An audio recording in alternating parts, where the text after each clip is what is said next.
Good afternoon, everyone, and welcome. Everyone, please be seated.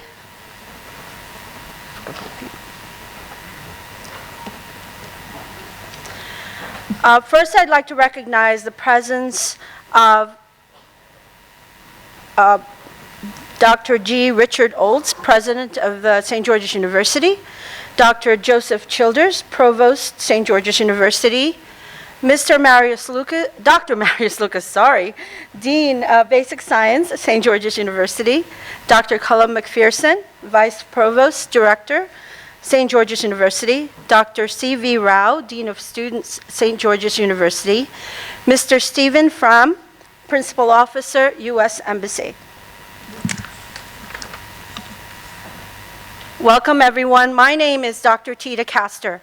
I am a 1988 graduate of St. George's University School of Medicine, and I'm very honored to be here with you on this very auspicious moment in your career.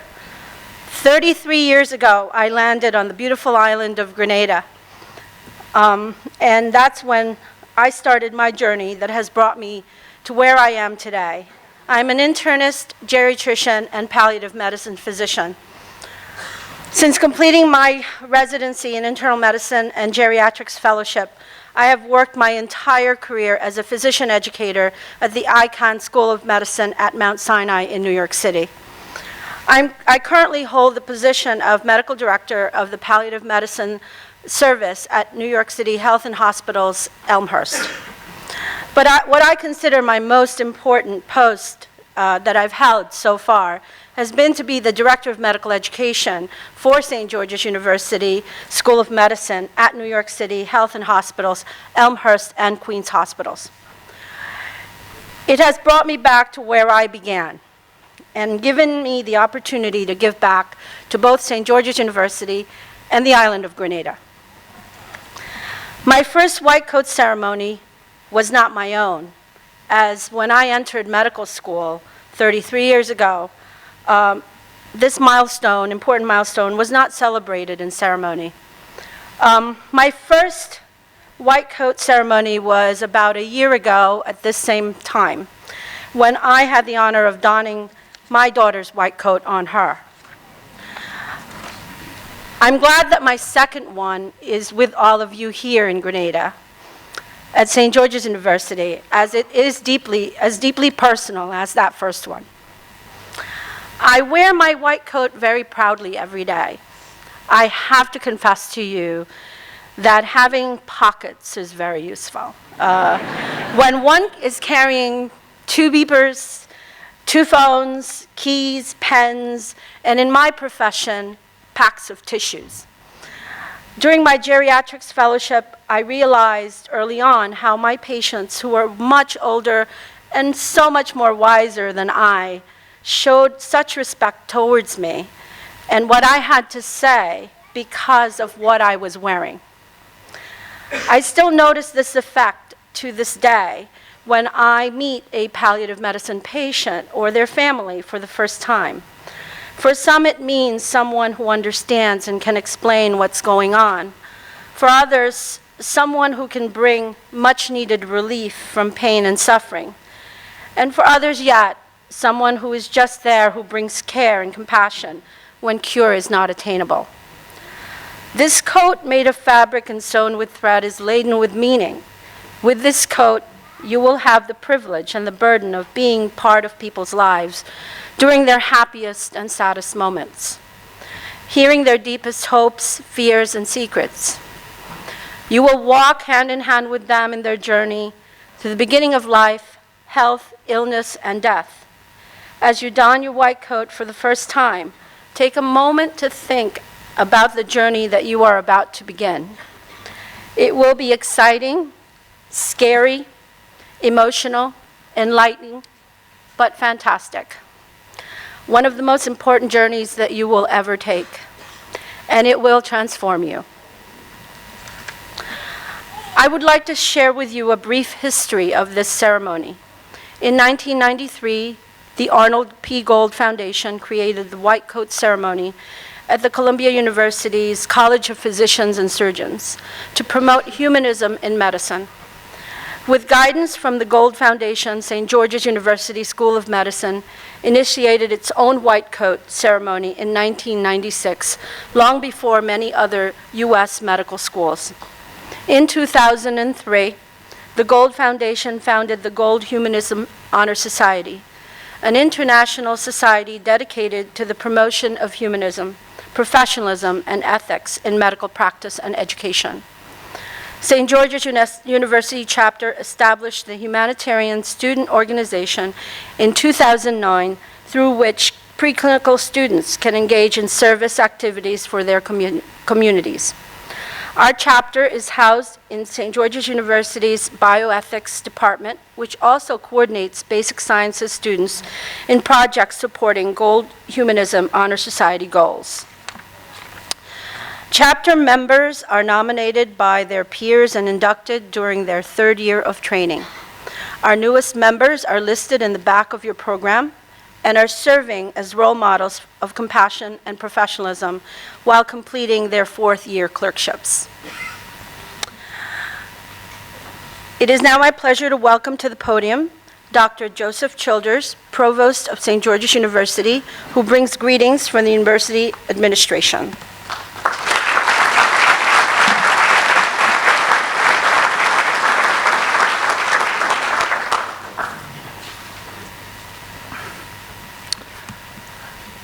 Well, welcome everyone, and thank you for coming this afternoon.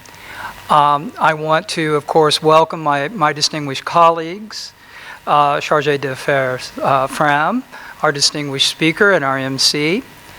I want to welcome all of the parents and family who have come to participate and witness this ceremony. And most of all, I want to welcome all of the students who are going through this today. I'm a little bit new at white coat ceremonies. I am not an MD. Now I know that might seem like a black spot on my record, but I've tried throughout my career to overcome that handicap.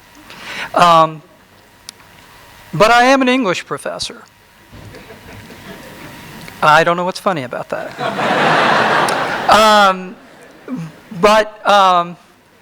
So symbols and symbolism is very important to me, and I like to think that I have been trained to understand and respond and think about symbols in ways that some are not trained to do. So I want to underscore the importance of the symbolism of this particular ceremony. What you're doing today signifies your entrance into a very august professional community. It signifies the beginning of your march toward the goals that many of you have set your sights on from day one. It symbolizes also, and I want to underscore this, the responsibility that you are taking on as you're going forward. Responsibility to others, responsibility to strangers, responsibility to your classmates, and responsibility to yourselves. I want to congratulate each and every one of you on accepting that responsibility. And I also want you to know that you are extraordinarily welcome here. We are so glad to have you. And I also want to extend that welcome and our gratitude to all the parents and family and friends who have made it here to witness this ceremony. As you may know, your participation allowed us to expand this to 3. And I also want to thank everyone for their flexibility in helping us to do that so that we can accommodate everyone. So, without further ado, let me introduce the president of St. George's University, Dr. Richard Olds.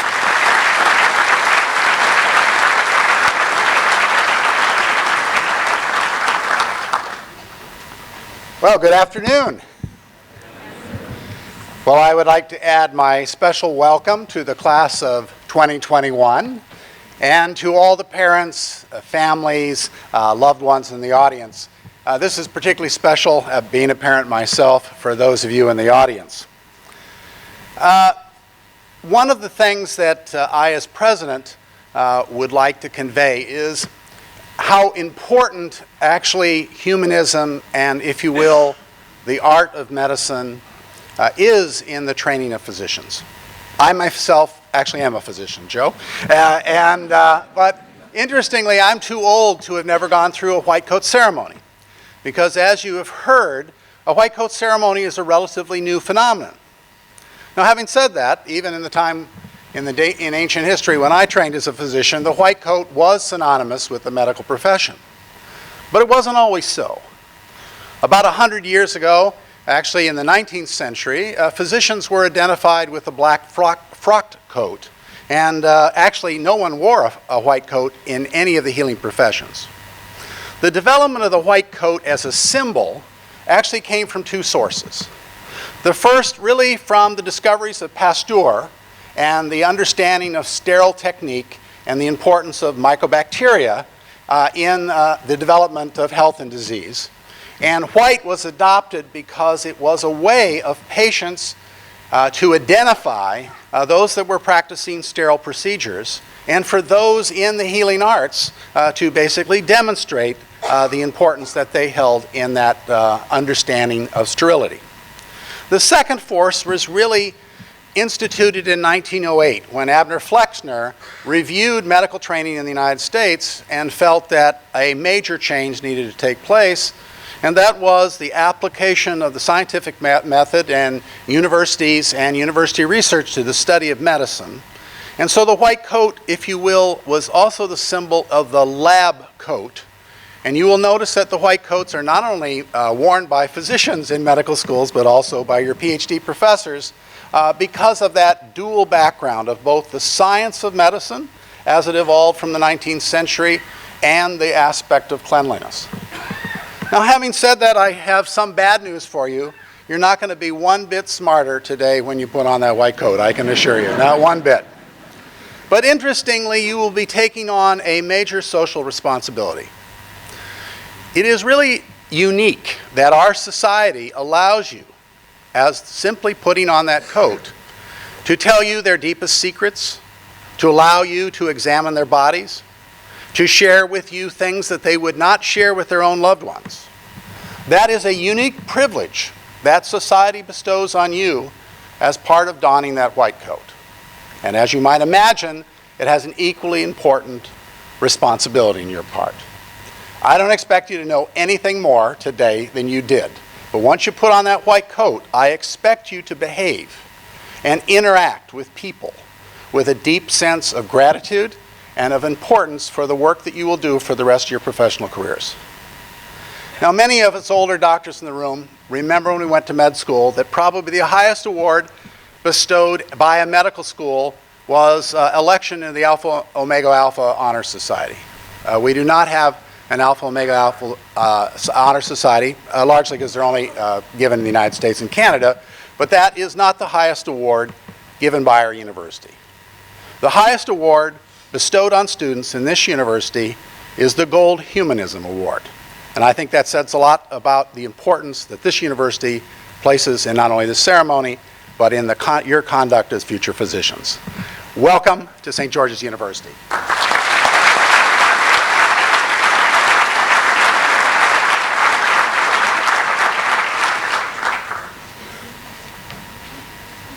Thank you, Dr. Olds. It is now my pleasure to introduce Dr. Tochi Iroku-Malize, our keynote speaker. Dr. Tochi Iroku-Malize is chair and professor of family medicine at the Donald and Barbara Zucker School of Medicine at Hofstra Northwell, and is chair of the Department of Family Medicine for Northwell Health in New York, director of medical education at Southside Hospital, and professor of family medicine at St. George's University. Her work in medical education emphasizes ethics and professionalism, which she has taught to both clinical and basic sciences students. And she is an exemplar of humanism and compassionate care. She is board certified in family medicine and hospice and palliative medicine with over 20 years of experience in global health, medical education, leadership, and advocacy and information technology. In addition to her clinical and medical academic work, Dr. Iroku-Malize holds a Master of Public Health in Health Policy and Management from Columbia University's School of Public Health and a Master's of Business Administration from the University of Massachusetts. Please join me in welcoming Dr. Iroku-Malize.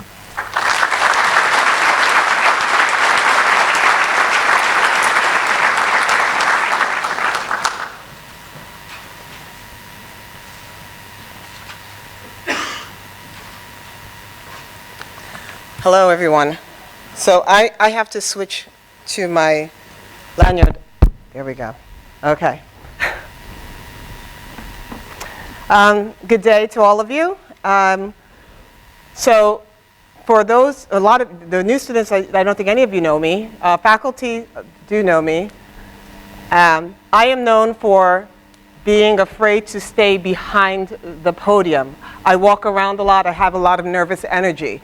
So bear with me. And plus, I knew I was going to be the fourth person you were going to hear from today. I knew by the time you got to me, you'd be like, oh, gosh, finish already.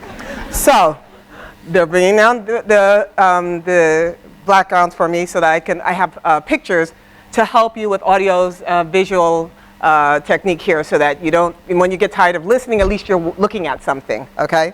Can you hear me okay? Am I loud enough here? Great. So I'm going to do the pleasantries first.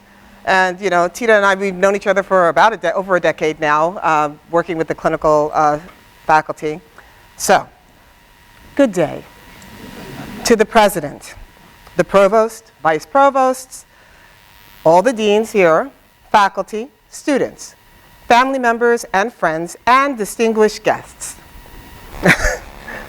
Welcome to the summer 2017 White Coat Ceremony here at St. George's University School of Medicine. I'd like to thank the SGU Bioethics Department, especially Dr. Cheryl Cox, whom there you go. Thank you for nominating me to speak here. Thank you very much for having me speak today.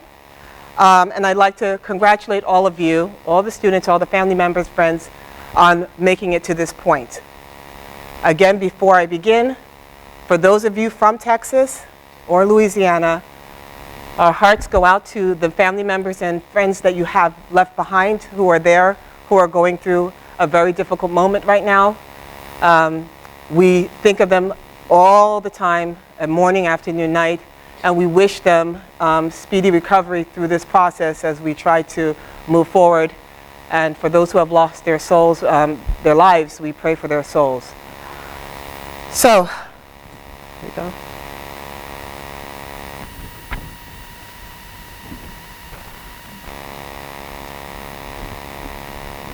He's helping me from behind. You can't see that. All right. So today's the White Coat Ceremony. I'm Tochi Iroku-Malize. Got a bunch of initials after my name because I am an overachiever, okay? That's who I am. You laugh. Yes, all of you are overachievers as well. That's why you're here, okay? So Tita said to you that I am chair and professor of the Department of Family Medicine at the Zucker School of Medicine. So it's a funny thing because when I flew in on Monday, I was from the Hofstra Northwell School of Medicine, and as of 48 hours ago, I am now from the Zucker School of Medicine because we changed our name 2 days ago.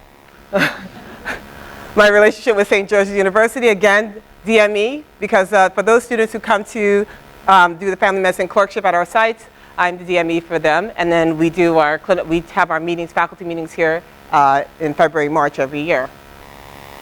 This is where I come from, on Long Island, and you know, I used to say we're kind of like the empire, just going out, gobbling up places around. 22 last counts hospitals that we have, but one main university, medical school I should say, with a nursing PA school as well, and then the Feinstein Institute of Research. So that's my background. 5 family medicine residency programs. I am no longer program director. Please do not send your letters to me 4 years from now, okay, when you're looking for it. This is our new name. And the title today is With Knowledge, and that's a bad way to start a sentence, and it's not a sentence, it's really a phrase, so it doesn't matter, because I know you're taking notes. With knowledge comes responsibility and accountability, okay? 2014 SGU class, incoming class, that was their white coat ceremony, okay? Very, very solemn event. That's what you're going to be doing in about an hour, promise you. Not more than that. In fact, 45 minutes tops, okay? You'll have your coats on, well, as fast as you can get up here. Have your coats on and pledge your oath. It's a very solemn ceremony. It's a rite of passage. It reminds us, as they mentioned, of our professional duties. You have, but then again, you have the short coat supposedly for the students, right? The medical student, you get the long coat when you're a doctor. When you become a professor, you know, a little bit more wiser, it gets a little longer. And when you're a Nobel Prize winner, nobody really cares because you've been shut up in your laboratory or wherever you are for a while. So, but that's basically, but really the honest thing is that medical students usually it's the short coat. When you do go to do your clinical work, it'll be the short coat that distinguishes you from when you're a physician. I think most of you have long coats now. It's just a vision of the future, so, but that's usually how it works. Knowledge. How many of you know what this is? Matrix, yes. Okay, so we got some sci-fi people here. Because that came out way before your time, I think. But then thank goodness for Netflix and Hulu. So we have the blue pill and the red pill. And it's about knowledge. So we say knowledge. When you have knowledge, we say you have responsibility and accountability. Well, knowledge of what? Well, knowledge of anything. Once you know, and you make that choice, and you've decided by being here today, by being enrolling in this program, that you want to have that knowledge. You have decided you want to be a physician. When you get that knowledge, it holds a lot of power. You will no longer be naive to a lot of things. When people say certain things on television or in the supermarket or wherever, even friends, you know, friends and family, you'll now say, oh, but I know that's not true, and should I share my newfound knowledge or not?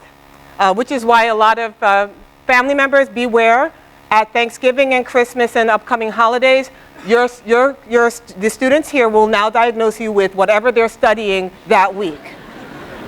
With knowledge comes responsibility and accountability, and they've decided they will help you find out what your diagnosis is, whether you are ill or not, especially when they're doing psych. So that's it. You're trying to figure out, okay, do I take this knowledge? When I have this information, what am I responsible for, and who am I accountable to? You're accountable to the peers in the room. You're accountable to your family members. You're accountable to the university or the institution from which you started, okay? So you said, well, I don't understand what matrix and the red pill and blue pill knowledge and truth versus being naive and happy has to do with anything. Well, you're going from surfer dude, all right, for those of you from the from either coasts, right, to a full-fledged physician. That's where you are. You can still do that in your spare time because we do like to have that life-work balance. That's okay. But how the rest of the world sees you is going to change. You are now going to be a medical student, which means you're on your way to becoming a physician. It's very important. So I'm going to kind of give you an idea of how your journey is going to play out. From medical student to resident to attending physician, giving some storylines along the way just to help you, because I know it's difficult to listen to a long, long speech and say, well, what does she want me to understand from all of this? Okay. It's just that hopefully with the different stories I give you today, you'll be able to take, even if it's just one nugget home, to remember and use as you go forward, all right? And just to help you all, I've summarized them at the end. Okay, so but that's it. But your journey's begun, okay? So you made it. And you're like, I'd like to thank my family, everyone here, for helping me to get to this really, really important moment in my life. And you're humble and you're happy. And you're like, you know, this is awesome. I've worked really hard, etc. And that's really what you're thinking, right? Yeah, that's what people think you're thinking.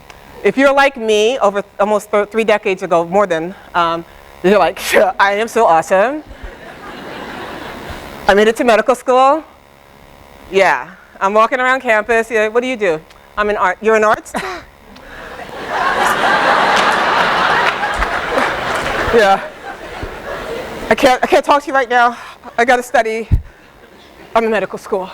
All right. So that's what I was doing, and I know deep down inside that's what a lot of you were doing too. It's like, yeah, medical school, white coat ceremony. It's all right, toodles. Okay, yeah. But you're thinking, I'm awesome. Okay, yeah, I got this. I'm cool. So for me, many years ago, I got to medical school because, and you all get to medical school because you're usually very, very, very bright people, very engaged learners, and you're the cream of the crop. I mean, I'm sorry, you know, that's what it is. And you're overachievers, you are. You want to help humanity, but you're also overachievers, AAA personality, and you've been doing really well. Okay, you've got that acumen. And that was me. I mean, I wasn't blonde or anything, but that was me. That's a representative. Hey, equal opportunity here, a diverse. So there you go. And I was an A student, easy. I got this. Give me a topic. I could do it. I was like my daughter, which drives me nuts. So I have to remember not to be pissed off with her as she does her homework on the bus and still gets A's. It's really annoying, but it's karma. It's karma. But that was me. Got to medical school. Remember, I am awesome. So I'm in medical school. I think, yeah, I could do this. I'm doing my work. I'm like, yeah, lecture's boring, whatever. Okay, so to show how old I am, when I started medical school, Sony had just come out with the little Walkman. And I found out that I could put the headphones weren't wired like the cords like you had. They were the round, now that they do that again. So I would flip it behind my head so that the lecturer wouldn't, don't do this. Okay? I'm going to explain to you why you shouldn't do this. Flip it behind and listen to Eddie Murphy and his tour, telling jokes and try not to crack up in the middle of physiology. But I was still, cramming and doing things. And then I wasn't getting A's anymore. I was like, well, what? And then I wasn't getting B's either. I'm like, but I'm awesome. I mean, I don't understand, but why? And then I would, but Daddy, you don't understand. The teachers don't like me. The test was unfair. It wasn't on what they taught us in class. They didn't give us the right notes. It's too much. Look at the books they make us read. It's not like in your day. Did I mention my father was a surgeon? Okay, so he went to down. It's not like your day. It's much, much harder for me. So, yeah. No, that didn't work. The problem I had here was that I forgot. The knowledge was there were a lot of people who wanted to be where I was that day. As you're sitting here, besides the other 2/3 of you who are waiting for their turn to come into this room, there are a lot of people who are home right now who wish they had made it into the seats that you hold today. The last person who just missed the point to get in is at home saying, oh, I hope you screw up. I hope you screw up. Because there are a lot of people who wanted to be where you are today. And you worked hard to be where you are today. That knowledge alone should force you to be responsible enough to know that you cannot be spoon-fed everything in class, that you do have to show up and really show up mentally in class, put away the phones, put away the, unless you're texting during, tweeting for the class, interactive classes. And you're accountable not only to your peers, but to all the people who are behind you, who have come from far, near and far, to support you. A lot of people made sacrifices for you to be here today. That knowledge should remind you, you are responsible as a student here, and you are accountable to those who depend on you. So you said, okay, fine, I got this. You're minding your P's and Q's, we're moving along the timeline, you've already, you got in, you realized, okay, no, I gotta pay attention. You're doing your classwork because you said, okay, that funny lady with the long blue who came in and that was our keynote speaker said, I really gotta pay attention and I'm gonna work a little harder. And you gotta do some teamwork. Teamwork? Oh crap, teamwork? Whoa, I didn't sign up for this. I am the alpha, I know what I do, I know my stuff, I don't want my grade to be related to any of you. I may like you socially, but no way. Thank you. So I can't do this. Guess what? For the rest of your life, you will be working in teams.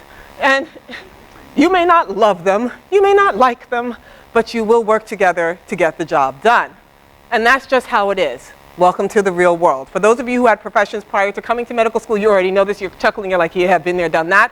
But for those who haven't, for those who played sports, you know this. There are those you like, those you don't, but when it's time to play the game, got to make it happen, and then you can be bitter enemies afterwards, okay? Whatever it is, but but this is how it is. You've got to do this. For me, I'll tell you my story. I went to medical school a long time ago, had come back to the States, and started my master's in public health. Columbia University. When I started, and all of you are too young to understand, I think are too young to understand this, in our days, we had something was called a blue book. Parents maybe know what that is. So you would go in, when you take an exam, you would open a blue book and write your essay answers. If you trained abroad, you know that they probably still may do that, okay? You write long essay answers. There is no erasing. You're writing and writing and writing and saying, ooh, how do I change that? That's not what I meant. And then you kind of make up something and then go back to where you really wanted to go. And that's it. And you hand in the blue book at the end of the exam, okay? That's how it was for me. They told us, we went to lectures because that's where you got your material for the very first time, okay? I got into residency program. I had to stop doing my, had to pause my master's in public health.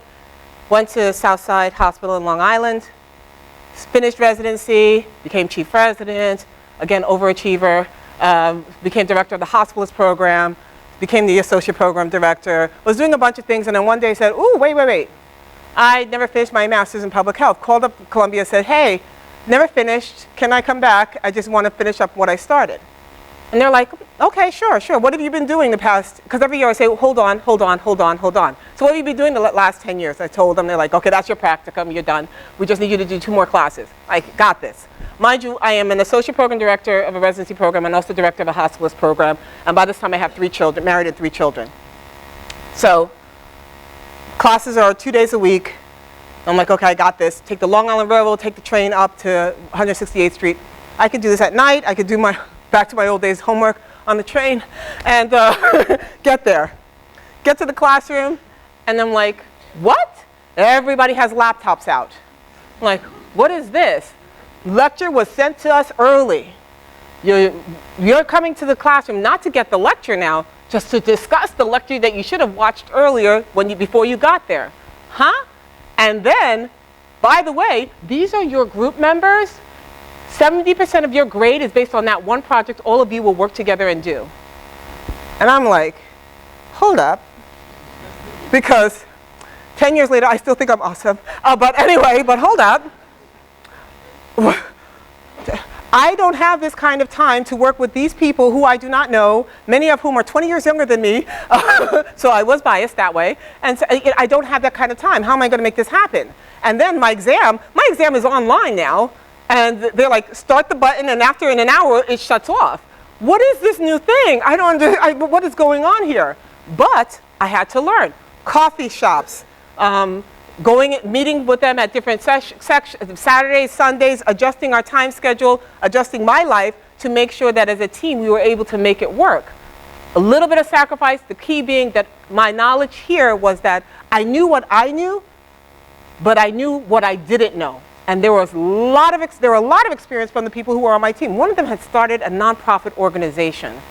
I mean, blew my mind. But there was a lot I didn't know. My responsibility to make sure my team as a group, we got a solid, because for me, it was an A or nothing. And I was going to push us, and we were going to all push to get there. And my accountability was to my family who were sacrificing because I was spending 2 nights a week away from home to go and finish up. My colleagues who were adjusting their call schedules for me to finish up, and to myself, because I think I wanted to, 10 years later, I wanted to make sure I finished my master's in public health. So, you're now getting into residency, okay? You're moving along. You said, medical school, I'm moving you fast forward, time warp. You're moving, you're like, okay, 4 years from now, you're getting ready, residency, program directors all over the country, all over the world, saying, okay, come, tell me what if you're interested in our program, let's see what you got. What do you got? Okay, so we know, because everyone here believes in you, that you already have the medical knowledge and the clinical skills down. You've got this, okay, because you've done the right thing all the way along, okay? But the thing that's going to distinguish you from all the other people across the world who are doing the right thing all along is going to be the professionalism piece. Because right now we've got a lot of people out there who've got the skills, they've got the medical knowledge, but some people are lacking a little bit of professionalism. And that, believe it or not, this is not like undergrad at all. When you go to medical school, the bar has been set higher for you. The bar is set higher. Your colleagues who are in law school can get away with it. You cannot. Do you understand what I'm saying? They have a profession, but your colleagues who are in law school, engineering school, etc., they may get away with it. You cannot. My example here is a view when I was program director for on our sites. I get about a few thousand applications in those days a year for the slots. I looked at this application, beautiful application, awesome. Scores were beautiful, wonderful, awesome, scores, A's everywhere. I was like, oh, this person was better than I was in medical school. Letters of recommendation, stellar student. I would, if I could keep them myself and, all the places they rotated through, this is an awesome person, is going to be a fabulous doctor, etc. Person comes in, looks snazzy, neat. You're like, okay, good. Because remember, thousands of applicants, I'm not interviewing 1,000 people. We're selecting a few to interview, and then from there, we'll pick the final 10 or whatever number it is each year. Person comes in, sits down, and I'm like, great. So I'm going to use you as my example because, I don't want to make anyone here feel embarrassed. Comes in, looks at me, and I'm like, great. And we proceed to go through the interview. We're talking, and all I can see or think about is the big orange hubba bubba he's chewing as he's talking to me. Orange. I couldn't smell it, but I knew the color because it was so huge. Yeah. So, and I'm thinking to myself, someone's playing a prank on me. This is a joke, right? This has got to be a joke. He was serious as all could be, chewing away with a big orange wad of gum in an interview for a coveted spot. So, no, I didn't hire him. I couldn't, because understand, you are being held at a higher level than many people. I expect when you walk into an interview, you're saying to yourself, I am a medical student. I did the white coat ceremony 4 years ago. I pledged that oath to be professional, to be responsible, to be accountable. I'm coming in. I've done my part for school. I've done my, the clinical skills. I've mastered them. I've got my medical knowledge. And I'm coming in to interview here, and I want to show give the best impression. Please, if you were chewing the gum outside in the hall just because you were nervous, spit it out or swallow it. I'm serious. And I know people have told you that in school or in sports and things where they say, spit it out or swallow it. And that's what it is. It makes no sense. Hundreds and hundreds of people want that spot. Same thing as in medical school, will be in residency, will be when you become a physician. Please, professionalism. And the parents out there are saying, no, it can't be. Oh, the horror stories, I could tell you all, but that's another day, okay? So now, you've gotten through residency, you're awesome, you're good, because you've been awesome all along, we know. So you're now working on your knowledge, you're a physician, you're remembering your responsibilities, you're remembering what you're accountable for, you're making it work, you're trying to figure out, you can handle any crisis that comes along, anything, even when they split 2 sessions of white coat ceremonies into 3, you've got this. You've been training for this your whole life because you know what you need to do. You're prepared. This is what it's going to be like as you move forward. That's why they want you to be professional now, understand where you are and where you're going. Because later on as a physician, you now have a few choices less than the average layperson when a crisis develops. Okay, similar to what's happening now in Texas. You have a few choices less because now people know who you are. So for me, September 11th, 2001, my Long Island story. I was doing rounds, started on the top floor because that's how I used to do it, seeing my patients. And I remember as we were going down, I was wondering why the patients were like just looking at the screen. And I'm like, hello, Mrs. Smith. And it's like, no, doc, move. And I'm like, what? And I didn't believe it. And it just kept going down each floor. And as I went to the next floor, the second tower, third floor, the next floor, one went down, next floor, the second one, and then, and you all know the story. For us, for most people, lay people, the thing was, okay, I got to get to my family, I got to figure out what's going on and move on. As a physician in Long Island, for those who are around, who are emergency workers or healthcare professionals on Long Island at that time, what we had to do was say, okay, who can we discharge from our hospital now? Because we have to be ready for whom, as they bring people east. That's how we prepared ourselves. Because your mindset is a little different. You are now a professional, your job is to save lives, to help others. So contacted those family members I could contact, say, oh, you guys okay? Okay, you know where I am, you know what I do for a living, it is what it is. And that's what happened. Unfortunately, we did prepare, but we didn't have anyone, and that was difficult in itself. 10 years later, I'm flying on September 11th, 10th anniversary. I do work with the World Health Organization, with WONCA, which is family medicine docs worldwide. They're partnering with World Health Organization, and I had to give a lecture in Warsaw, in Poland. My mother was like, please don't fly on the 10th anniversary of 9/11, please, please, please, you can't do it. And I was like, no, Mom, I got to do this. This is what it is. I was actually coming back from the meeting, and I had to fly to Florida. I had to go to New York, touchdown, and then go to Florida for, I'm one of the leaders for the American Academy of Family Physicians. So I had to do that, go for an important meeting in Florida. As I'm waiting in the waiting room, another woman is with me. She's from New York. She said, yeah, my mother said the same thing, don't fly. So she and her husband were in Warsaw. Her mother made them split planes. Her husband went on one flight, and she was going to be on my flight, coming in from Warsaw to JFK. Needless to say, having our meals, etc. Next thing you know, I see air stewardesses racing oxygen tanks up to the cockpit, saying, that's not normal. I fly a lot. People don't race oxygen tanks up to the cockpit. Next thing, younger flight attendants crying. Senior flight attendants saying, don't cry, don't cry, don't cry. Grabbing our stuff, throwing our drinks onto our food and saying, everybody just brace for whatever, brace. What's going on? Cracked windscreen in the cockpit and so we were going to have to descend because they now were not, the airplane wasn't being as pressurized as it should have been. The oxygen tanks were for the pilots and the co-pilots so that they could breathe. And we had a big old jumbo jet that had just left Warsaw heading to JFK, so it was full of fuel. Flying, you know how it ends because I'm here, but anyway. Flying around because we had to dump the fuel.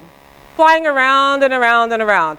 People crying, everything. I brought out my phone, sent the text to my husband who's in the back, and my mom and my dad, joint text. The key is have everybody in the text string. I just took off, I just landed, you're covered. So it said, emergency plane problem, don't know where we're going to land, somewhere in Europe. Guy next to me, stop, you're messing with the plane, you're messing with the plane. I'm like, the cracked cockpit window is messing with this plane. But I put my phone away because, whatever. And that was that. So everybody's running, the people in the front, there was a chaplain on the plane. He started praying for everyone. So I started talking to the woman who's on the other side of me who was just as calm as I was. And then finally the guy next to me who was, shaking me. I'm like, okay, yes. He said, why are you not scared? Why are you not scared? I said, okay, calm down. Right now, in this situation, there is nothing we can do. All we can do is think about what we do should we land, whether it's water landing, land landing, fire, whatever it is. I played out all the different scenarios in my head as to what I would try to do when and if we landed, okay, abruptly. But I said, there's nothing else we can do. And at that time, I looked back and I said, have I done everything I should as a human being? Looking back at my life. I thought about it, and I said, with the knowledge that I had, was I responsible enough to do what I needed to do? I said, for the most part, yeah, I was not perfect at all. I was already speaking to myself in past tense, because I was, preparing for the pearly gates and what I would have to say to St. Peter's. I wasn't perfect, but I tried my best. And was I accountable? Yes. I was accountable to those who depended on me, to everyone around me. So I think I made a lot of mistakes in my life, because that's how you learn, and then, you continue. And so I was good. So crisis mode, they said, what do what do you do for a living? I said, I'm a family doc. Oh, no wonder you're like so calm. Yes, because all of you will learn how to handle crises. And all of you will learn how to think about what's next and what you have to do for the next group. As a professional, no more blinders. When they say, is there a doctor in the house? For the family members who are doctors, they know that when is there a doctor in the house, you're like, oh man, really? So yes, is there a doctor in the house? Happened to me flying, because I do global health, flying to Nigeria for one of our global health trips. And is there a doctor in the house? And I looked left. I was like, yeah, somebody else has got to be a doctor on this plane. Is there a doctor in the house? Damn it, damn it, damn it. Because I had been upgraded. Listen, you don't understand. When you're upgraded to first class on an international flight, you want to sit down and sip your champagne and eat your cheese. So put the champagne down, put aside the cheese, said, yes, I am. And because I'm a doctor, I carry a stethoscope with me everywhere. Brought it out, say, where is it? Patient fully coding. Fully coding, you can't even make it up. Took care of him, did what we had to do. Pilots do not like it when people code on their planes because it costs a lot of money to land a plane. And when you use up all their equipment and the IV bags, et cetera, when you finish using all that, they have to restock the plane. And if they can't restock it, that means they have to get another plane so it can no longer do an international flight. About $60,000 worth of, a loss there. So I'm on the phone, the pilot's like, are you sure we have to land this plane? Yes, we have to land this plane. Are you sure we have to land this plane? Yes, we have to do it. Are you sure we have to? Listen, we don't have to land this plane. We can keep going, but then ask them to just bring a body bag when we land. Oh, okay, so we should land the plane. Yes. But the speed with which everybody moved and everybody deferred is like, okay, what do you want us to do? What do you want us to do next? Okay, I need you to do this. I need you to do that. Ladies on the plane, if you have a newborn baby and have a sucking device, can I please have it? You will not be getting it back because we needed to suction him, had someone bagging him, because we didn't have anything to intubate him with, and was IV fluids, full thing, but we kept him alive until we landed in a new airspace in a different country, had him off, everything was, thank you, doctor, no, that's okay, but that's what it is. In a crisis, you don't have the luxury of saying, not me. This is our profession. This is what you want it to be. This is what you will be. With knowledge of that, because if I didn't know any of it, I'd be like, yeah, I can't help you because I didn't learn that in medical school. You learned how to at least be there to comfort others and to help them do what they need to do next. And find out if you don't know everything to say, okay, what do you need me to do? But you can help to calm others down. So I ask of you these things. These are your bullets, okay? You can take a snapshot, whatever. Okay. Be grateful for the opportunity that you've earned. Do your homework. Please be prepared. Know what you know, and more importantly, know what you don't know, okay? I do not know everything, and I do not plan on knowing everything, that my brain would explode. As I get new information, a lot of other stuff goes away. It's okay. That's what smartphones are for, okay? And apps. Grab your education any way you can. Do not be passive when it comes to learning. You grab it. If you do not understand the material that's taught to you in class, you go find a YouTube video about it, you find another book about it, you find a friend that understands the material, you learn it. You grab your education any way you can. Bring your A game all the time. Leave the orange hubba bubba in the hallway. Be a team player, because you're going to rely on people when you're in need. Those nurses are going to save your behinds one night when you're on call. Okay? Be a team player. Take care of you. It's very important. If you don't take care of you, you can't get to the finish line. Remember who you are, where you come from, and have some fun along the way. I mean, sometimes you have to jazz things up a bit, but have some fun. And in return, those of us who have come before you, our knowledge, we know that there's burnout happening.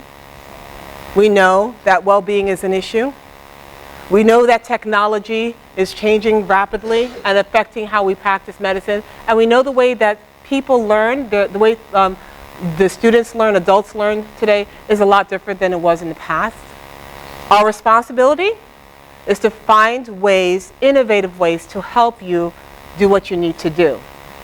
Yes, to find opportunities for you to stay well, to have mind, body, and soul in the right place, but then also to find a way to fix the system that's causing the burnout to begin with. We can't leave it as status quo.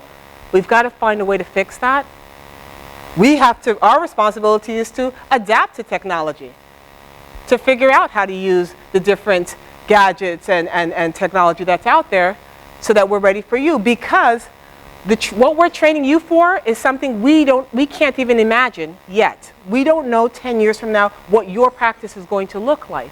Our responsibility is to try to think 3, 4, 5 steps ahead of the game, to say, what will a doctor 10 years from now look like, and get you ready for that. We are accountable to those who have come before us. We're accountable to those who are currently with us. We're accountable to our patients, our communities, our families. But we are now accountable to you, because you are now joining us. Welcome.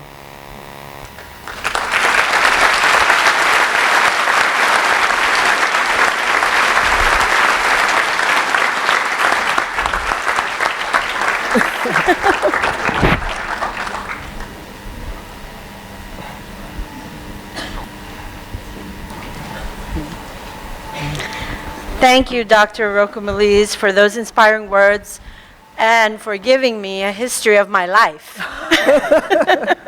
I went through all of that, 9/11 and all that, getting patients out, and now I'm seeing my daughter go through the same thing. And my husband seems to think that he's a physician by association.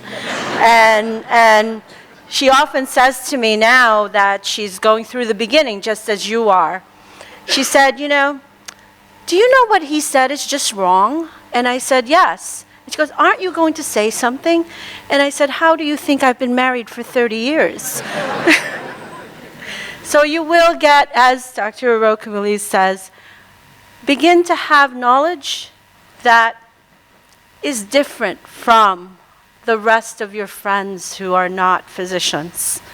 And you will begin to get calls, even though you're not finished, for advice. So we begin. So St. George's University School of Medicine will now present you with a white coat, symbolizing your entry to the profession and your commitment to uphold the duties and trust associated with medicine and medical training. To assist our keynote speaker and myself with coating you, I now invite several faculty members to join us on stage. Dr. G. Richard Olds, our president. Dr. Marius Lucas, Dean of Basic Sciences. Dr. Dolan Noel, Associate Dean, Clinical Studies, Grenada. Dr. Anna Cyrus Murden, Course Director, Clinical Medicine, Clinical Skills Department. Dr. Carl Theodore, Clinical Tutor, Pre-Med.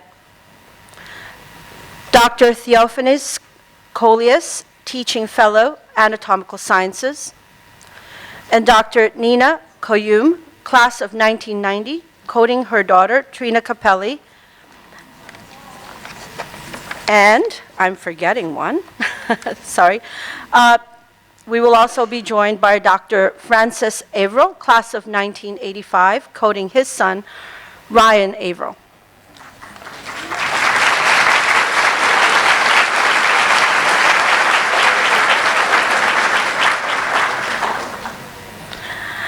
In recognition of our international enrollment, the Grand Marshal, Dr. Barbara Landon of the Bioethics Department, will call each student by name and state their country of birth. Please hold your applause until all students have been coded. And for safety, we ask that the audience kindly remain seated and not interrupt the ceremony by taking pictures in the forward section of the hall. Thank you all for your cooperation.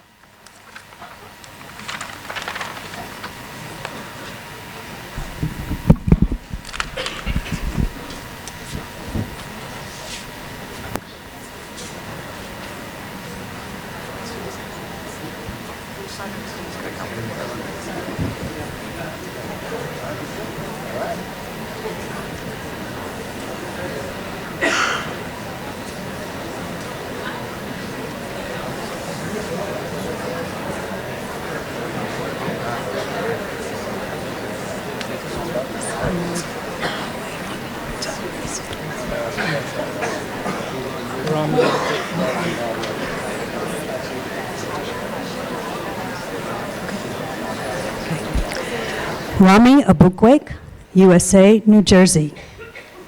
Chanel Dufresne, USA, Florida. Tamara Brown, USA, New York.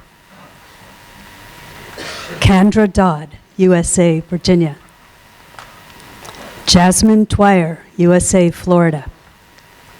Tiffany Battagliola, USA, New Jersey. Abigail Harewood, British Virgin Islands. Candace Hamilton, USA, California. Megan Davis, USA, Kansas. And Nima Hashim Sharif, Iran.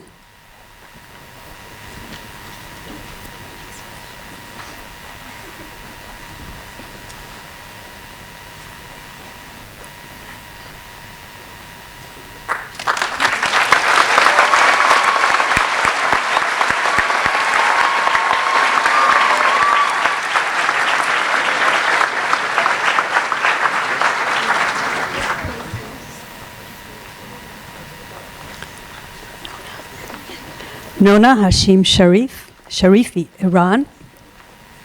Agnes Davis, USA, California. Neha Merchant, USA, New York. Niraj Balam Nagaraj, Canada. Dion Harris, USA, New York. Edward Covey, USA, Minnesota. Aditya Bhatnagar, USA, Virginia.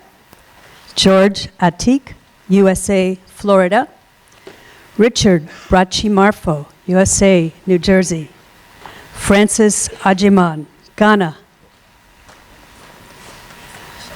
And Cynthia Gutriyi, USA, Washington, and Kenya.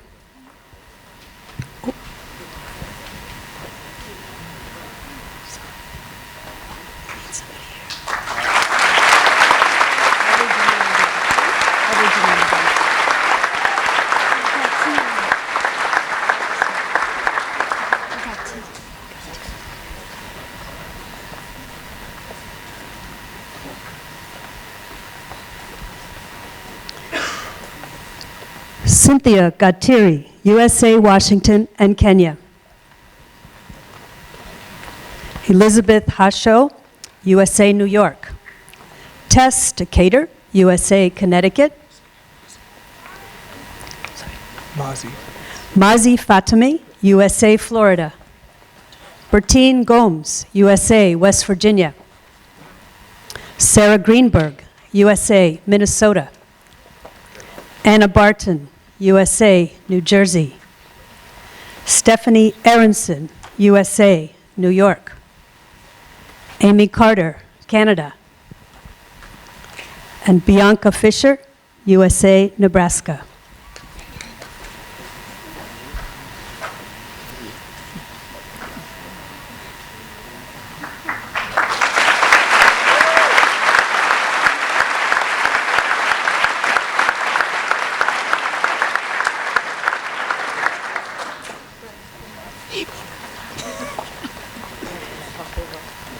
Ryan Hebo, USA, Rhode Island. Kazi Dunlap, USA, Florida. Yoon Young Choi, Korea.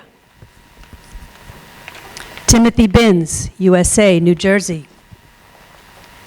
David Borelli, USA, Florida. Mario Casara, Italy. Vicky Belus, USA, Florida. Samantha Gutierrez, USA, Tennessee. Abueno Igida, Togo. Christine Decaire, Canada.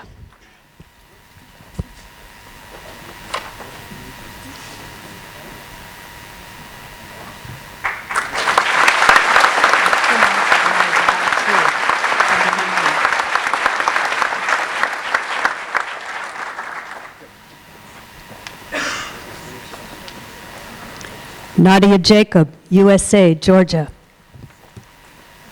Nidao Chul, USA, Tennessee.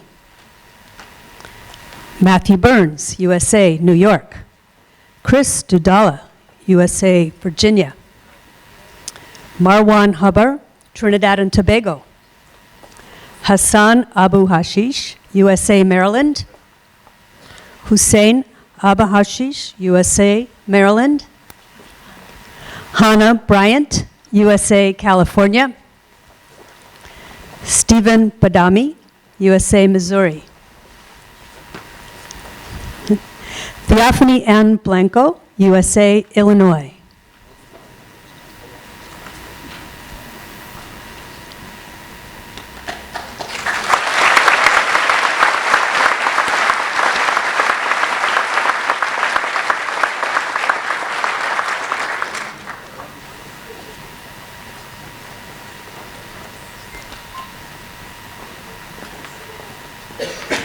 Denise Camille Dato, Philippines.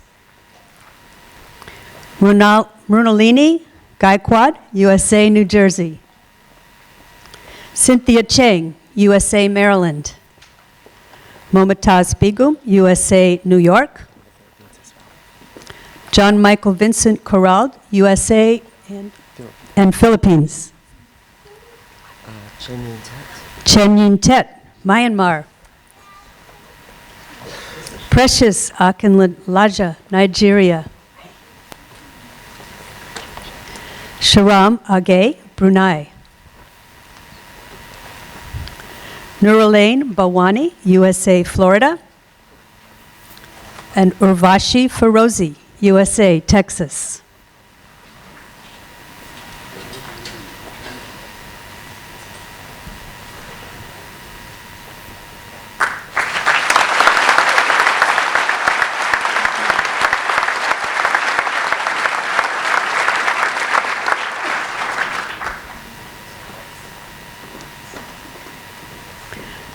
Anupama Ancha, USA, Texas. Sergio Alexis, USA and England. Tanya Dole, India. Anne Fuggerino, USA, Louisiana. Rohan Aurora, USA, New Jersey. Richard Gonzalo, USA, New York.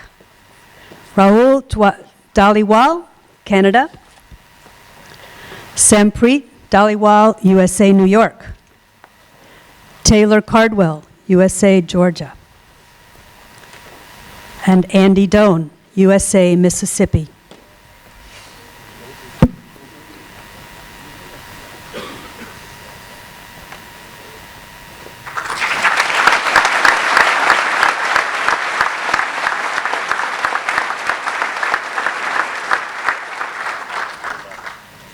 Pronounce the last E. Alexander Aguirre, USA, Florida. Nathan Ackerman, USA, New Jersey. Tamara R. A. Sabar, Virgin Islands, Cesar. Ashley Echevarria, Miami, Florida. Perea Dionorine, Trinidad and Tobago. Ahmed Aljwaid, Iraq. Samita Bopana, India. Vinita Gotipati, USA, Texas. Nadia Akbar, USA, North Carolina. Nandira Bagan, USA, Florida.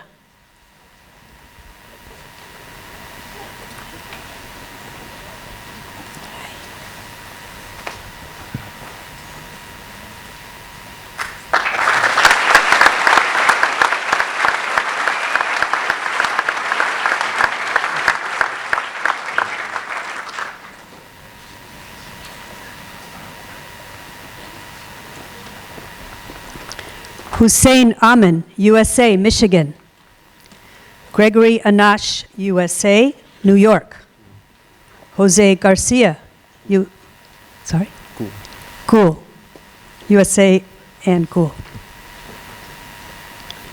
Anas Haq, USA, Michigan. Donald Hathaway, USA, Louisiana. Murli Mishra, India. Rajdeep Singh Waghela, India.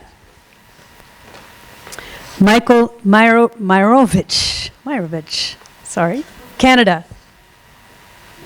Frank Esposito, USA, New Jersey. And Olaide Ale, Nigeria.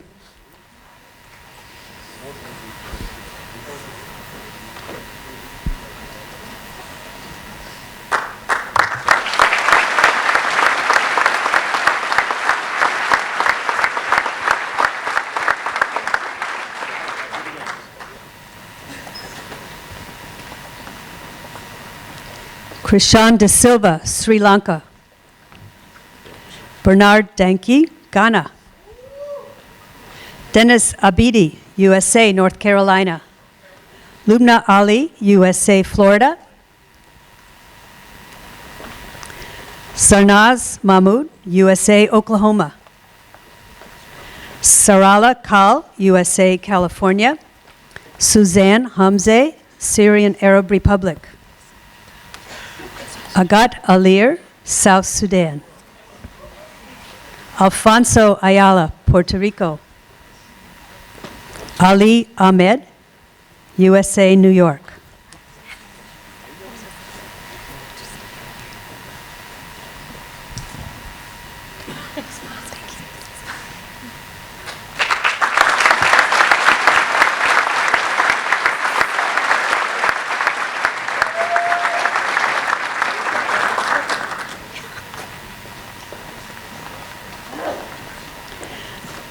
Christopher Bayo, USA, Florida. Megan Ayala, USA, Florida. Ali Azat, USA, California. Adel Aziz, USA, Ohio. Bianca Gonzalez, USA, Florida. Gilver Virela, USA, Florida. Aaron Basse, USA, California. Dorothy Amofa, USA, Ohio. Michelle Adzu Bossman, Ghana. Mark Barakat, USA, Texas.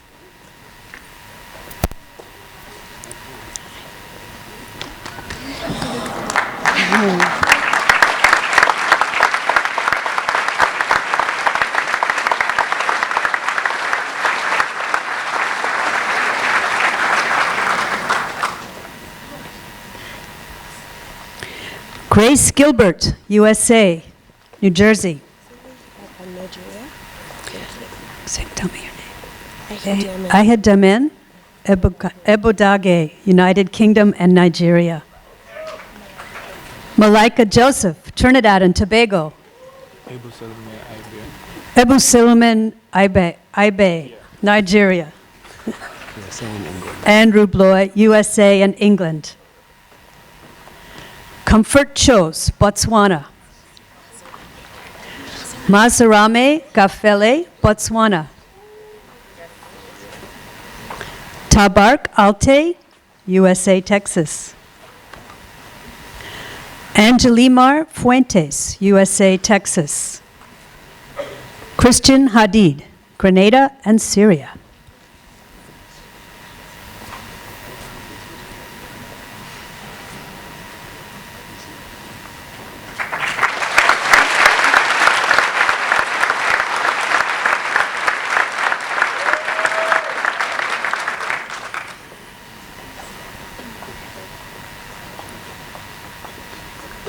Eric Dorfman, USA, New Jersey. Logan Greenblatt, USA, from the great state of Maine. Michelle Goodwin, USA, Ohio. Jason Green, USA, Tennessee. Haratun Hamzoen, USA, California. Ahmed Abuzur, USA, Michigan. Jacob Grease, USA, Oregon. Michael Gates, USA, Minnesota. Amancia Allende, USA, Florida. And Carly Esposito, USA, Florida.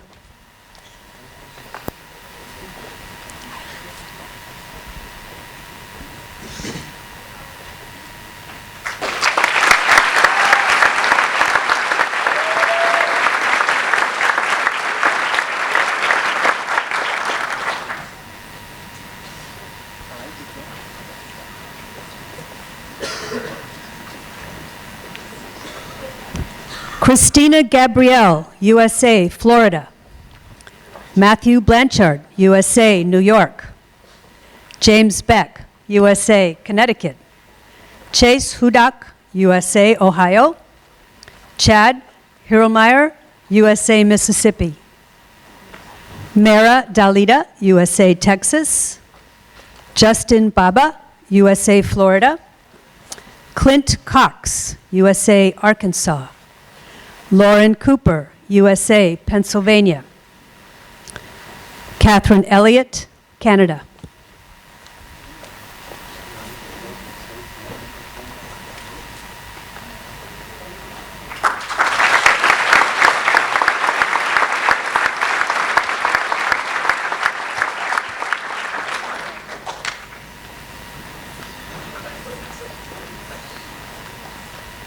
Peter Fadul, USA, Georgia.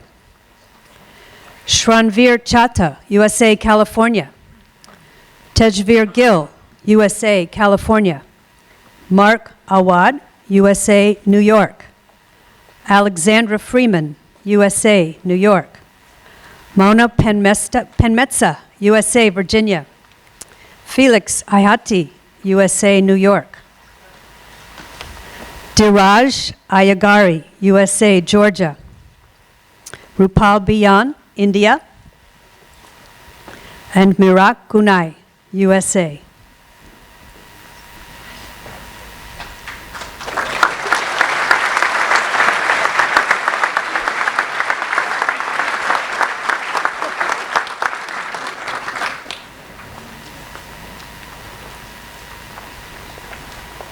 Summer Hayan, USA, New York. Danielle Allen, USA, New York. Chanel Darku, Ghana. Gabrielle Bahari, Trinidad and Tobago. Rita Alexander, St. Vincent and the Grenadines. Danielle Charles, Trinidad and Tobago. Alexandra Archibald, Trinidad and Tobago. Aisha Gupta, Canada. Shivani Desai, Canada. Sean Friedland, USA, Georgia.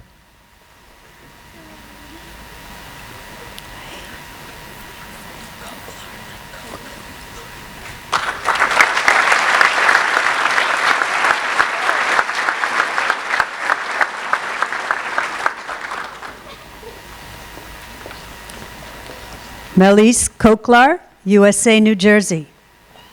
Ahmad Al-Swais, USA, Florida. Sharel Allen, USA, New Jersey. Sravani Dugina, Canada. Jacob Goldenberg, USA, Connecticut. Austin Gold, USA, Connecticut. Sitrak Manuk Arin Kasain, USA, California. Christian Givens, USA, Tennessee. Victoria Guzman, USA, California. And Neil Gertz, USA, California. Diane Alexander Ali. Deli. You can say Diane if you want, for sure. It's okay, it's fine. Are you being roped by a parent? No. Okay. Delian Alexander Ali, USA, California. Jesse Joe Barnett, Canada. Ariba Ashfaq, Canada.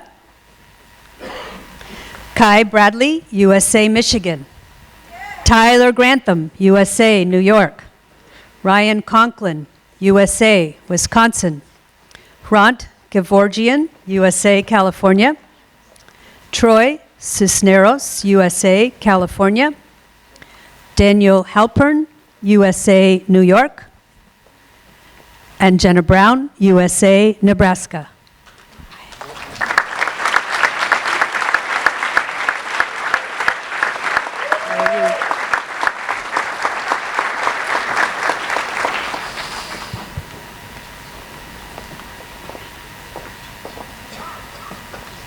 Nav Karan Baines, USA, Washington. Christine Baldasso, USA, Indiana. Jaida Gashau, Nigeria. Alina Shrestha, USA, California. Tiffany Chai, USA, California. Mason Bandy, Canada. Ryan Babiev, USA, New Jersey. Tony Allerson, Alarcon, USA, California. Joshua Fowler, USA, Illinois. Maria Paula Gonzalez, Colombia.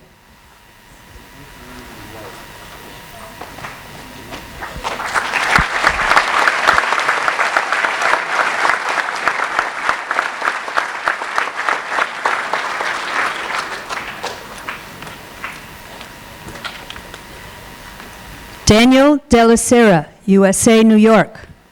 Phoebe Cruz, USA, North Carolina.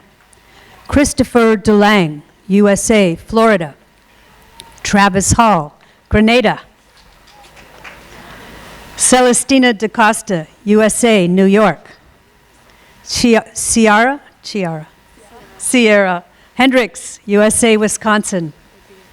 Gurbir Gudao, USA, California. Priya Chilana, USA, New York. Sarah Huang, USA, New York. Alexandra De Pastine, USA, New York.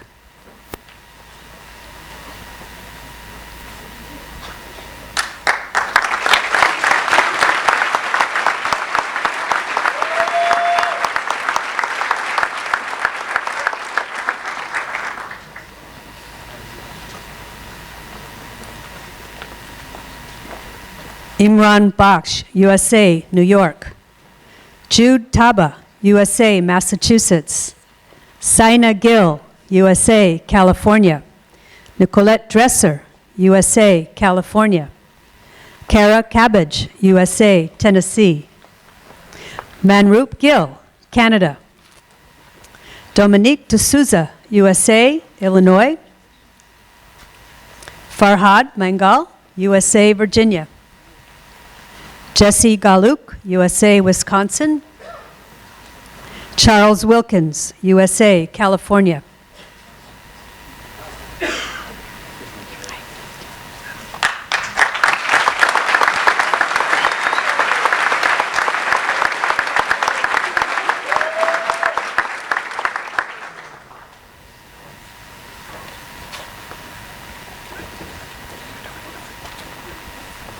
Jacob Smith, USA, Nebraska.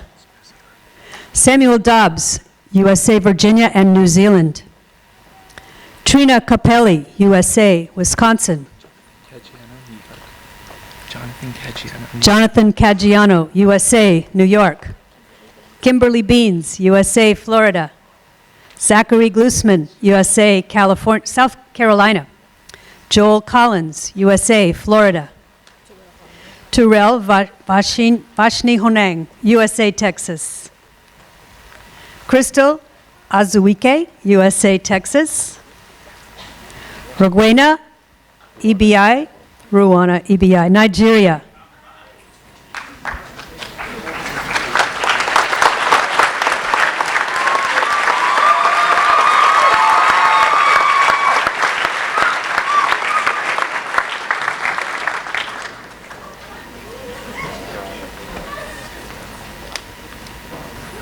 Olivia Fales, USA, Connecticut.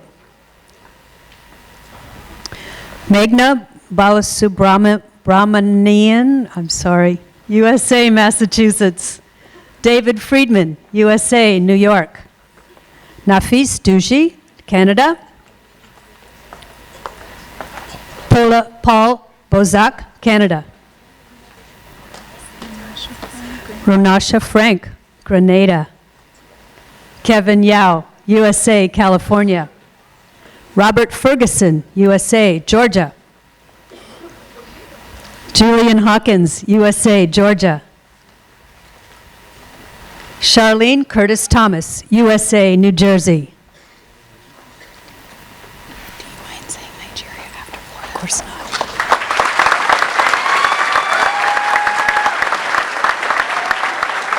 Is it Habib? or Abibe?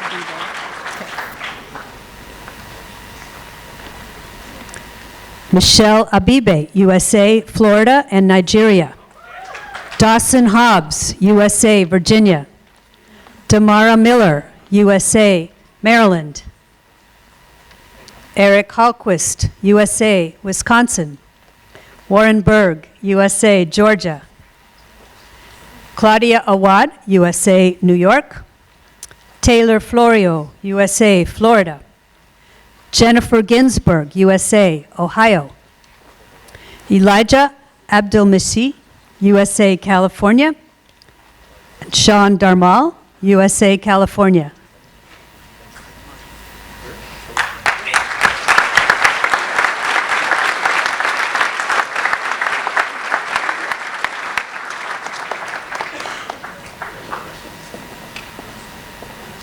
Andrew Barsoom, USA, California. Brandon Johnston, USA, California. Matthew Barrera, USA, California. Olamide Adeyekun, USA, New York. Esther Adeyemi, USA, Pennsylvania. Kelly Hopkins, USA, Illinois. Sujatha Unanthamurthy, USA, New York. Megan Cho, USA, California. Diane Chen, USA, Hawaii. Spencer Effa, USA, Arizona.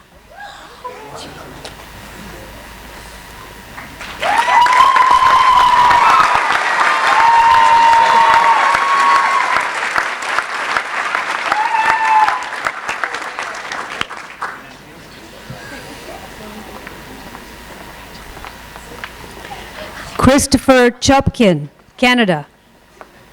Lakshmi Shivali, USA, Texas. Netanyahu Gibli, USA, Arizona. Jonathan Cirillo, USA, Florida. Dominique Clark, USA, New York. Sherry Conwal Ishete, USA, Washington. Nisha Gayalod, USA, Texas. Mehdi Beg, USA, California. Mohammed Johnny, USA, California. Ramneek Gill, USA, Texas.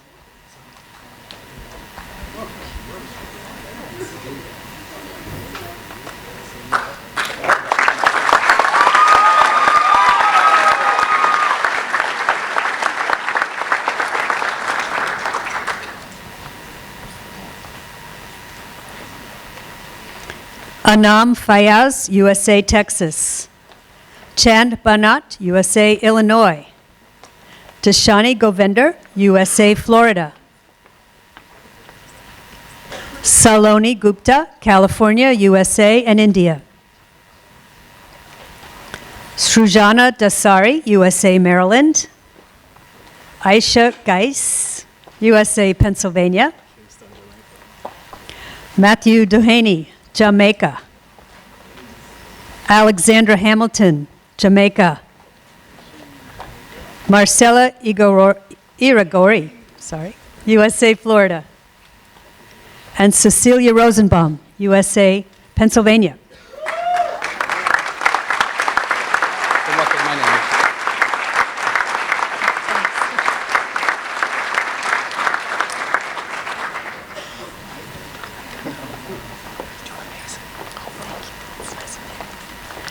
Mark Benjamin, USA, Montana.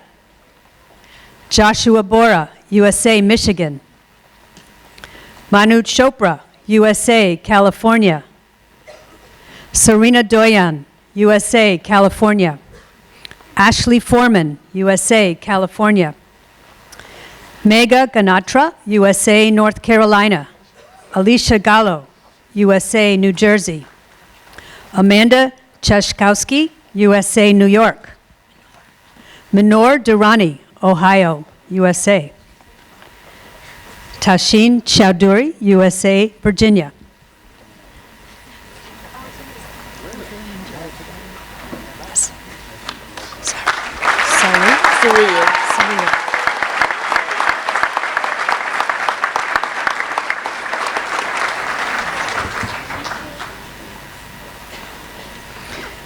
Suriu Bisariu, USA, Minnesota, and Nigeria. Marcy Hudson, USA, Oklahoma. Shahir Alam, USA, New York. Jonathan Dolata, USA, Colorado. Peter Holub, USA, New Jersey. Shahryar Farouk, USA, Virginia. Komi Hodonau, Togo. Daniel Decker, USA, New York. Thomas Dugan, USA, California. Feline Hernandez, USA, New Hampshire.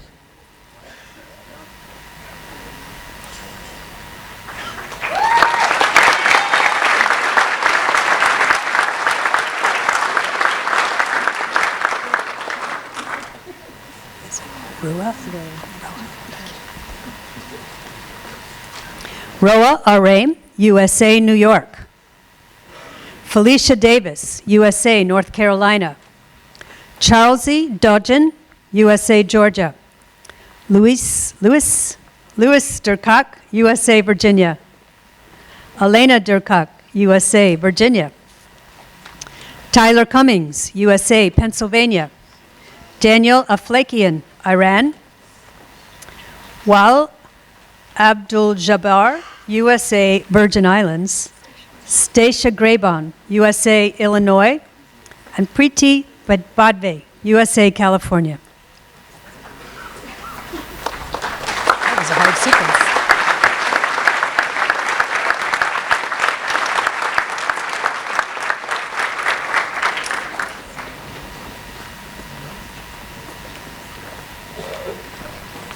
Anthony Asta, USA, Florida. David Aziz, Canada. David Benitez, USA, California. Amulya Chowdhury, USA, Maryland. Joseph Frimpong, USA, Massachusetts. John Ashton, USA, New Jersey. Clarissa Zamora, USA, New York. Ryan Atkinson, USA, Maryland. Nikhil Gupta, USA, California. Sobia Ashfaq, USA, California.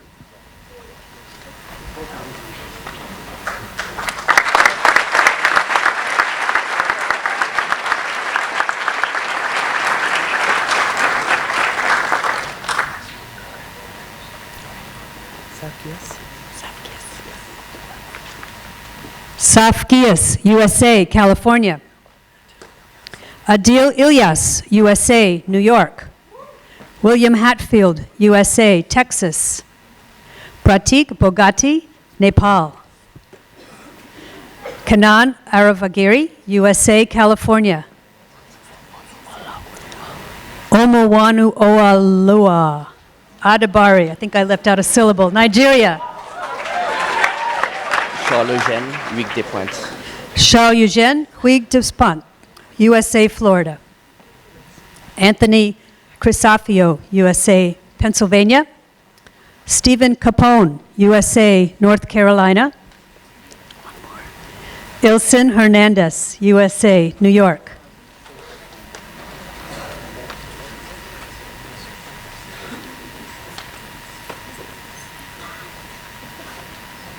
Oops.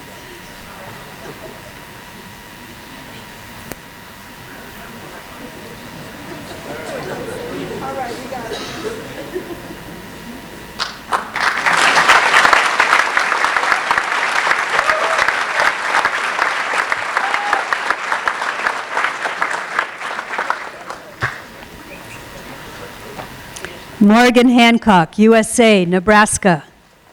Joseph Braddock, USA, Nebraska. Christina Grant, USA, Georgia. Christina Elichevsky, USA, Michigan. Lauren Chin, Canada and Jamaica. Igor Brodsky, USA, Brooklyn, New York. Victoria Zacone, USA, New York. Joshua Calcote, USA, Texas. Angela Rodriguez, USA, Texas. And Zutong Gao, China.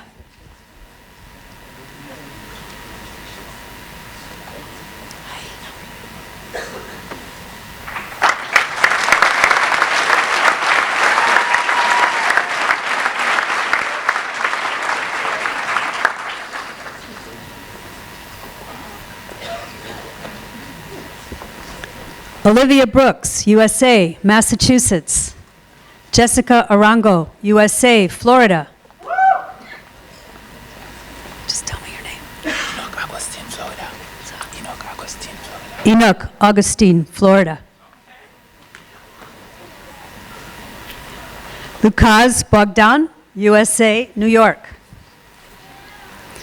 Sarah Abali, USA, District of Columbia. Omar Francos, USA, Florida. Renee Hedman, USA, Florida. Raj Grewal, USA, New Jersey. Tyler Beers, USA, Pennsylvania. And Melody Adusayan, USA, California.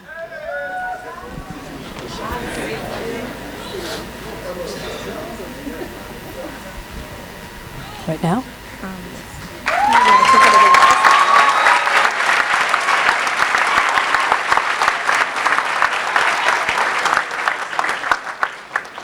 We'll wait.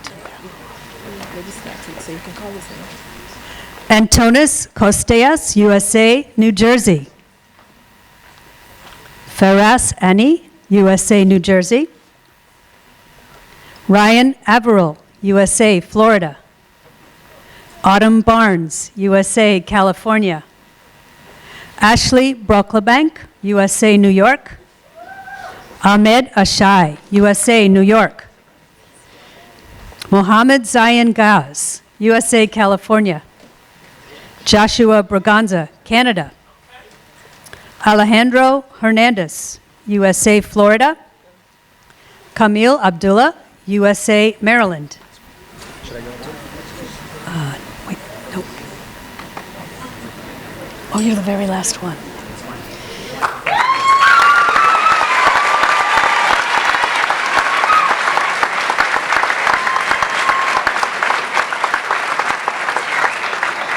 You won't be embarrassed, will you? Oh, no. Okay. I handle pressure well. Okay. And a very special Shamin Ahmed, USA, New York.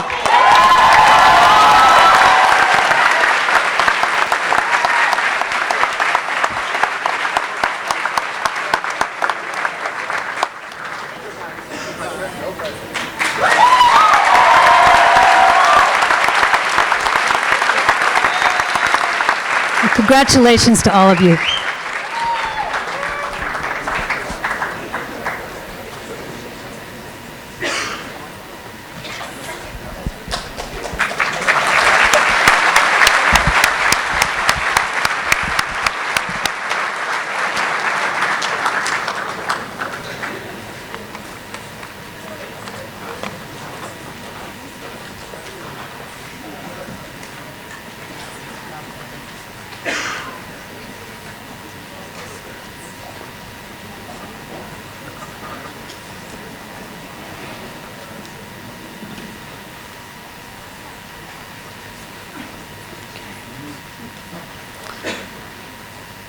At this time, I invite students to stand and recite aloud with me the professional commitment listed in your program. This commitment was written by a student task force in 1995 and has been recited at every School of Medicine white coat ceremony since we began holding it in 1996.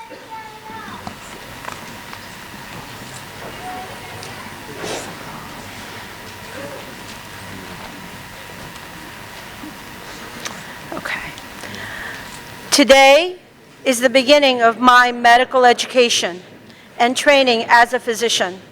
I acknowledge my responsibility to continue the pursuit of knowledge and understanding until that day when I will cease to be a practicing physician. I am entering training for a noble profession in which I will always be subservient to those who may seek my assistance. I must be ever conscious of and treat them with respect at all times. My classmates at St. George's University are now my colleagues, and I owe to them the same support and encouragement to achieve their goals as I hope to receive from them. I will work alongside my colleagues and professors with tolerance, compassion, and honesty. I acknowledge my obligation to adhere to the University Honor Code and to conduct myself with integrity and in an ethical manner at all times henceforth. I shall do all my power to show myself an example of all that is honorable and good throughout my medical career. It is a privilege to have been given the opportunity to become a physician. May I ever conscious privilege and never abuse it.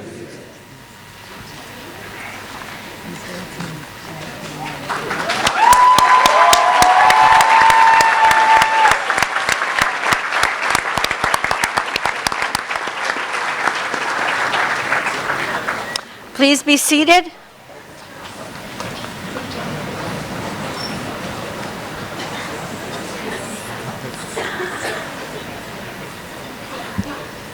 On behalf of St. George's University, I would like to thank the Arnold Gold Foundation for the Humanism in Medicine pins placed on each student's white coat. Thank you, students, families, faculty, staff, and administrators for your support and presence at this ceremony.